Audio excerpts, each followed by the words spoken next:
Ladies and gentlemen, welcome back once more to Indaba Africa. This is Chris coming to you from central Pennsylvania.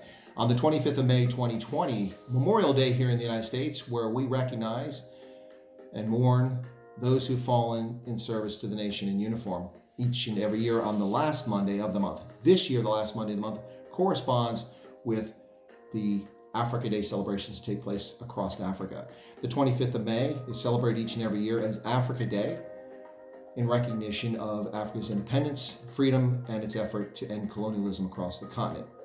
The date marks the formation of the Organization of African Unity, the first continental body for states to become members of that was focused on the liberation and independence of Africa. That took place on the 25th of May, 1963, and the Organization of African Unity continued for another 38 years until it was replaced by the African Union, which exists today.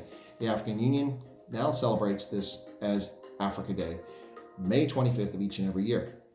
Several countries consider this to be a public holiday across Africa. Those include Ghana, Zimbabwe, Lesotho, Mali, and Zambia. Now, the mention of Ghana is especially important as the first ever Conference of Independent African States took place in Accra, Ghana on the 15th of April, 1958, sponsored by Ghana's first head of state, Kwame Nkrumah, who was a significant promoter of Pan-Africanism in an effort to bring African countries out of the colonial era and stand up for themselves. So Ghana celebrates this as a public holiday. At that conference, the conference called further for the observance of Freedom Day for Africa, and that was designated as April 15th to be known as Freedom Day across the continent, and it was an effort to mark the onward progress of the liberation movement and symbolize the determination of the people of Africa to free themselves from foreign domination and exploitation.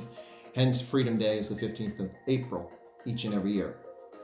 In South Africa, however, the South Africans decided that their day would be the 27th of April. As a consequence of the first all-race democratic elections ever taking place was the 27th of April, 1994. And since that time, the 27th of April has been South Africa's recognition of Freedom Day. But across the continent, most countries celebrate on the 15th. However, Africa Day, which is on the 25th of May, recognizes the independence and freedom of African states and is the date that the Organization of African Unity was organized and founded.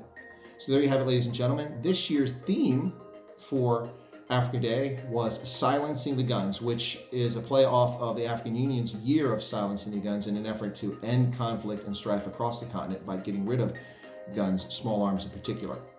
So the context, or the statement for today, the theme for Africa Day across Africa in 2020 was Silencing the Guns in the context of COVID-19. Wherever you find yourself, ladies and gentlemen, if you're African, if you're on the continent or somewhere in the diaspora, or if you're someone who has lived and worked in Africa and has an interest there, or you just have a passing interest in Africa, mark today as the 25th of May, 2020, Africa Day. Those of us around the world dealing with limitations and impingements on our freedoms and liberties as a consequence of government overreach during the Wuhan coronavirus COVID-19 hysteria and the lockdowns taking place, which are jeopardizing civil liberties and freedoms, empathize with the liberation struggle that took place across Africa. And we congratulate Africans today on Africa Day, the 25th of May. I hope that you're all well. Hang in there. We're all going to get through this together, and have a safe and pleasant Africa Day.